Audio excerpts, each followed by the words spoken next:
东岛这个传统手工的一个作坊群，做陶艺的，做蜡染的，做铁艺的，做绘画工作室的。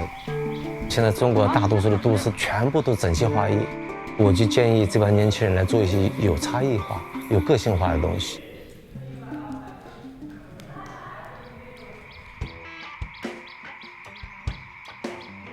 我自己定义自己是个流浪汉，无拘无束，没有体统，没有边界。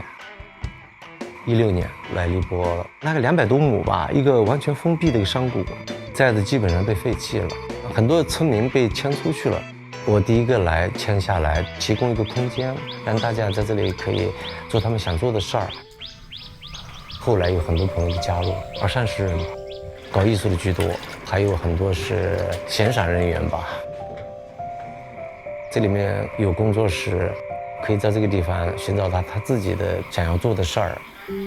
我不太会去甄选什么样的人可以来懂的，什么样不可以来懂。我是他们的旁观者，就是他们的朋友。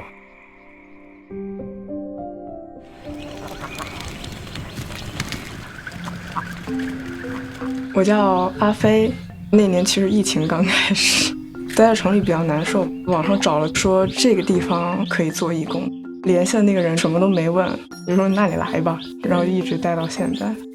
有一个隐性的秩序在，不用在意太多礼节，你不想打招呼就不打，做自己事儿也没有人打扰你。这边喀斯特地貌嘛，溶洞就特别多，会抽一段时间一起出去露个营啊，一起探个洞，然后钻来钻去就找到很多好玩的地方。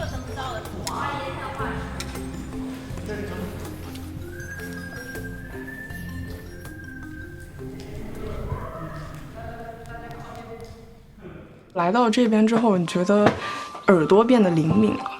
现在我知道季节的方式，不会去看日期。有一天走在路上，看见一个马路，我就会好惊喜。只有它的出现才能告诉我，哦，春天到了。然后是小的毛毛虫，然后是小的蜘蛛，然后才是慢慢的出现青蛙的叫声。我知道它们的珍贵。本来这个楼上是客房，然后下面的这个地方之前村民养猪养羊的地方，我们就在这边砌砖建房子，盖自己的工作室。古法画蜡染布，我觉得我能做的东西还是挺独一无二的。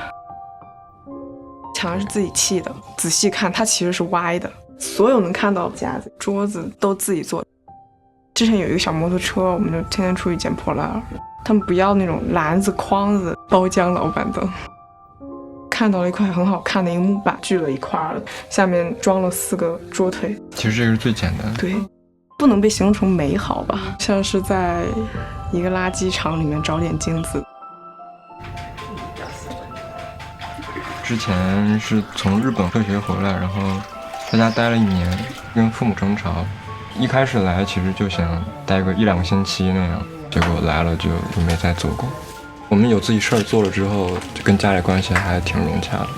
他们其实今年还过来了，我爸当时对我说了一句话，就是还是羡慕你们这样挺自由的。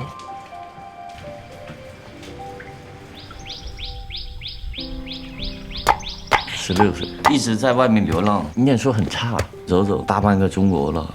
来到东岛以后就不太想走，它不像外面的那个世界。我觉得我的生存能力是比他们所有人都要强的，水电啊什么这些东西我都会。当过帆船教练、游泳教练，不习惯那种城市带给我那种感觉，每个人身上都戴了好几张面具，我看不明白。我喜欢这种真的这种东西。关在这里面玩，其实是待不住的。我现在主要是修房子，我女朋友她是做那个植物染，我会去山上收集一些染材带回来给她。这边山上东西可多了，竹笋啊、蕨菜、菌子。打菌子的时候，我们是最开心的。你可以不用向上爬，但至少你是在认真对待自己生活的。我不会去跟人比较什么，但精神蛮自由的。我可以有时间把我这里面的东西拿出来。我是00年的，毕业没多久我就直接过来这边。现在在做一些就是编织类的东西，穿那一套都是自己做的。之前在这放着4口棺材，还有点瘆得慌。做这个工作室的时候，别人会帮忙，然后把棺材搬走。我有一点点的社恐，就不太善于和人打交道，比起就是城市里面更喜欢这种大自然的氛围。东岛的包容性比较强吧，不会有这种困扰。很多人可能就是无法适应早上去买菜，有时候搭不到大巴车，要得走个几公里之类的，但是我就会觉得乐在其中。在城市就感觉各种焦虑，就每天都得做点什么，不然就会觉得时间在虚度。在这发呆也是可以的。东岛聚集了一群这样的人，他们不缺这种社会资源了。有的人不要别人羡慕的职业，跑了就不干了，选择有自己的创造力去做自己想要做的事儿。有的人的体面是建立在别人怎么看我，我比别人看起来强大、富裕、牛逼。但是我认为一个体面的生活方式就是你能够真正按照你的意图和愿望去过你认为比较舒适的一个生活状态。赶紧小伙们